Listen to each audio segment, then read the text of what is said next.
उलुंडा थाना अंतर्गत क्षेमालय निकट में आज अपराह्न समय बाइक दुर्घटना जड़े व्यक्ति मृत्यु घटी। मृत व्यक्ति जनक खुंटलापल्लीर अमरेश दास बोली जमापड़ी। सूचना अनुसार अमरेश एक बाइक जोगे उलुंडा पटरू निजर घर को फेरुले। से समय उक्त स्थान में बाइकटी भारसाम्य हर बिल भीतर को पशि जा दुर्घटनाग्रस्त होता। खबर पाई अग्निशम बाहिनी घटनास्थल उद्धार कर उलुंडा डाक्तखाना भर्ती करते। मात्र प्राथमिक चिकित्सा पर डाक्तर मृत घोषणा करते। पुलिस शव जबत करिछि।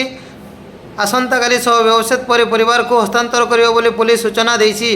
प्रकाश जे अमरीश उलुंडा रेंज कोर्ट समलाई सेक्शन रे केन्दुपत्र विभाग चेकर भाव में काम करुले। तेबे तांकर मृत्यु पर अंचल शोकर छाया खेली जाइछि।